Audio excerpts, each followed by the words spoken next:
2023/1, para os que eu peguei para essa aula aqui, são bem de boa. Ó, 2023/1. A característica principal do movimento ondulatório é o transporte de energia através do meio pelo qual uma onda se propaga. A onda não carrega matéria, carrega energia. Beleza?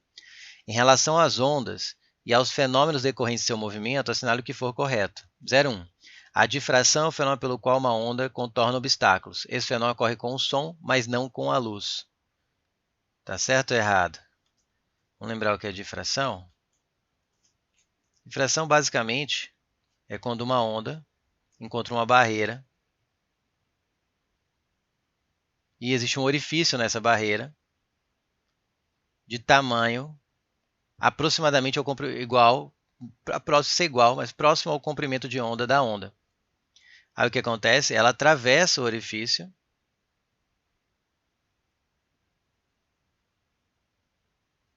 e se espalha, tá? E acaba se espalhando no outro lado. Só que isso acontece não só com o som, mas também com a luz.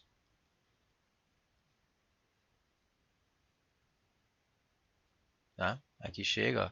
Tanto que eu desenhei mais uma barreira aqui para exemplificar um caso clássico de que cai muito em física moderna, que é o quê? O experimento da fenda dupla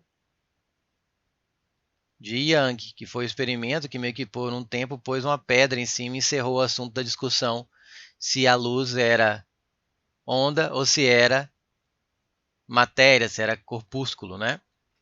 Se ela é a natureza corpuscular ondulatória. Ele provou que a onda sofre difração. Ele colocou uma fenda, depois uma outra barreira com duas fendas e percebeu que aqui no anteparo final você tinha interferências construtivas, quando elas chegavam aqui juntas, e depois destrutivas, depois construtivas e destrutivas. E aí ele mostrou, se a luz sofre difração e sofre interferência, quem sofre difração e interferência é a onda, não é matéria. Então a luz é onda e assunto cerrado. Aí depois de uns 20, 30 anos, ou talvez mais, não lembro exatamente, eu sempre esqueço a data do experimento de Young, mas aí veio Einstein, usando também como apoio a parte da natureza da quantização da energia, criou a ideia do fóton, e só com essa ideia do fóton, da luz tem uma natureza corpuscular, né, que foi explicado alguns fenômenos da física moderna, que nem o efeito fotoelétrico. Portanto, chegou-se à conclusão que a luz pode ser enxergada tanto com uma natureza ondulatória como corpuscular, que funciona. A corpuscular funciona para explicar alguns experimentos e a ondulatória para outros. Nunca os dois para um elemento, ou é um ou é outro. Tá? Mas então, por que eu lembrei do experimento de Young?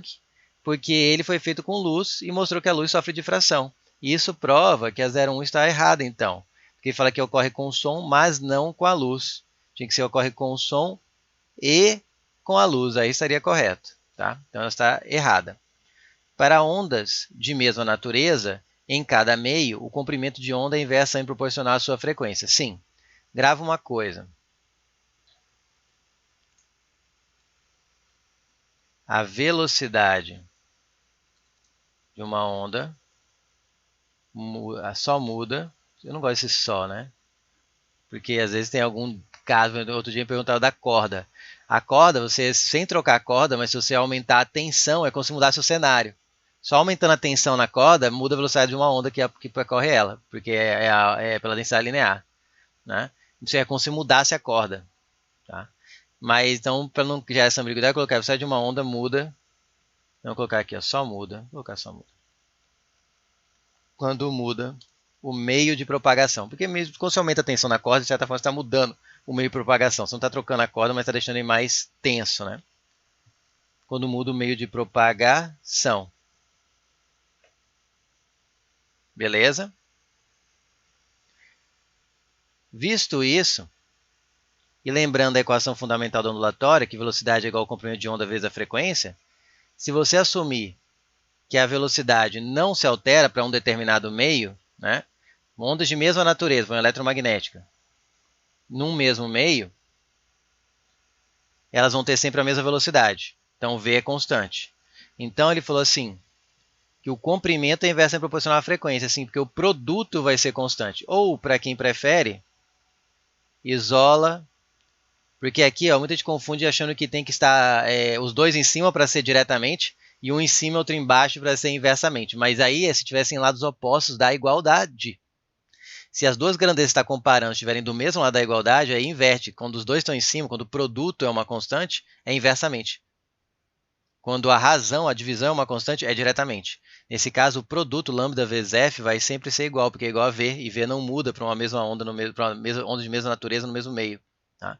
Mas se você preferir, isola o f, por exemplo, ou isola o lambda, e você vai chegar que f é igual a v sobre lambda. Como o v não muda para esse exercício, né, porque eu não estou mudando de meio, ele é constante, isso é importante observar.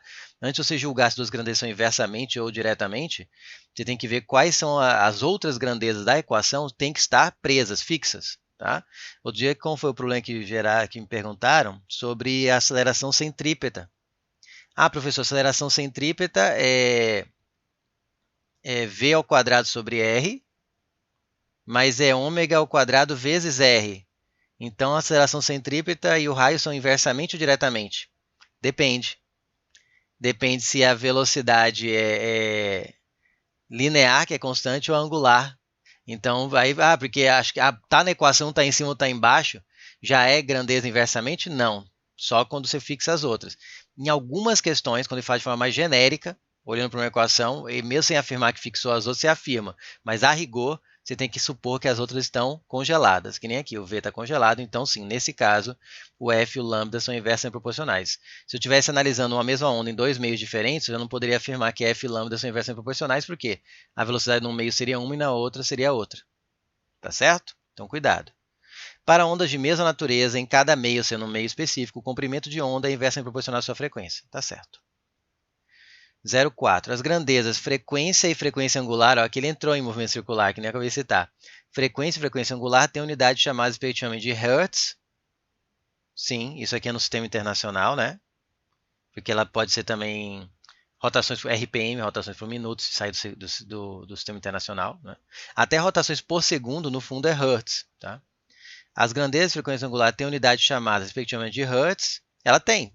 É uma delas, tem sim. E radiano por segundos. Por quê? A frequência angular é o ômega, também conhecido como velocidade angular. Tá? Alguns autores chamam de frequência angular. Eu não gosto da ideia de frequência angular, mas não está errado não, claro, quem sou eu para discutir? Só na minha cabeça entra melhor a ideia de velocidade angular, que já está mais relacionada ao V linear, que se divide pelo raio, enfim.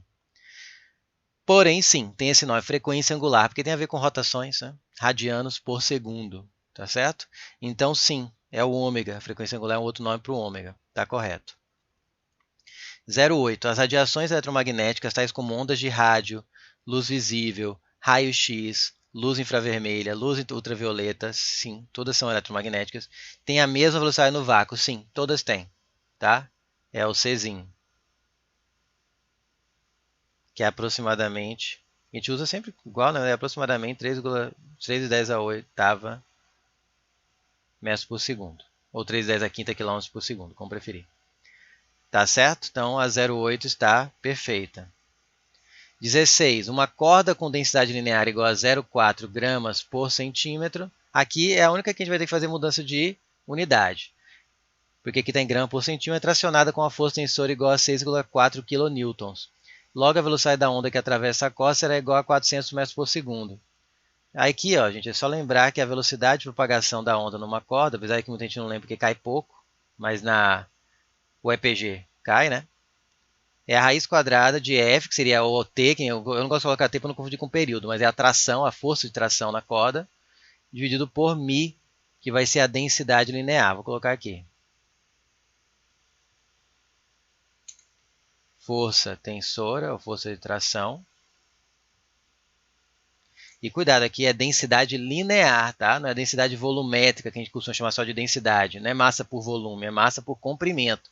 Por isso aqui está grama por centímetro e não grama por centímetro cúbico. Tá certo aqui? Tá?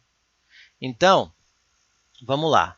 Só que para eu responder em metros por segundo, eu preciso converter a densidade linear para quilogramas por metro, né? SI. Aqui já está, aqui está em kilonewtons, basta escrever 6,4 vezes 10 ao cubo, né? Aí já ficou newtons. Só que a densidade linear, vem aqui comigo, pensa comigo aqui, ó, é 0,4 gramas para cada 1 centímetro. Você tem que entender o que a unidade de medida te diz. 0,4 gramas por centímetro, não significa que se eu pegar 1 centímetro de corda e colocar para medir a massa, dá 0,4 gramas? Então, se ela é toda homogênea, se cada centímetro tem 0,4 gramas, me diga você, em 1 metro de corda, para cada metro, vai ter quanto? 100 vezes mais, perfeito. Por quê? Cada metro tem 100 centímetros. Então, em 1 metro, se é 100 centímetros, eu vou ter 100 vezes mais, que vai dar 40 gramas. Eu estou ensinando aqui uma dica como você converte essa unidade, porque essa aqui ninguém decora. Grama por centímetro para quilograma por metro. Tá? E não é difícil, é só dividir por 10. Mas você vai ficar lembrando cada conversão? Faz aos poucos, ó, converti uma parte. Então eu cheguei à conclusão que essa corda tem 40 gramas para cada 100 centímetros, cada metro. Agora é só converter de grama para quilograma, porque já está em gramas por metro. Eu já converti de gramas por centímetro para gramas por metro. Agora basta pegar o gramas e trocar por quilogramas. Como que você faz grama para quilograma? Aí divide por 1000. Por quê? Porque cada quilograma tem 1000 gramas. Não é isso? Então, dividindo por 1000, eu chego à conclusão que a densidade linear, 40 por 1000 dá 404,004 quilogramas por metro. Porque 40 gramas é o mesmo que 0,04 quilogramas. Se era 40 gramas para cada metro, então é o mesmo que falar 0,04 quilogramas por metro. No fundo, se você comparar o valor original em grama por centímetro com o valor final, que é quilogramas por metro, você percebeu que só foi dividir por 10. Sim, porque você multiplicou por 100, depois dividiu por 1000. Então você dividiu por 10. Tá? Então vamos colocar aqui 0,04. Para ajudar, não, deixa assim. Aí aqui, para ajeitar a continha, em vez de escrever 6,4 vezes 10 ao cubo, eu vou escrever com 64 vezes 10 ao quadrado, porque eu vou ter que tirar a raiz quadrada. É bom que aqui tem um quadrado perfeito aqui também, que é o 100, né? E o 0,04 eu vou escrever com 4 vezes 10 a menos 2. Então vai ficar a raiz quadrada de 16, que é 64 por 4. 10 ao quadrado por 10 a menos 2, quanto dá? 10 a quarta. Por que 10 a quarta? Mantém a base e subtrai os expoentes. 2 menos menos 2 dá 2 mais 2, que dá 4. Raiz de 16 é 4. Raiz de 10 a quarta é 10 ao quadrado. 4 vezes 10 ao quadrado também é conhecido como 400. E aí está em metros por segundo porque eu converti tudo para SI.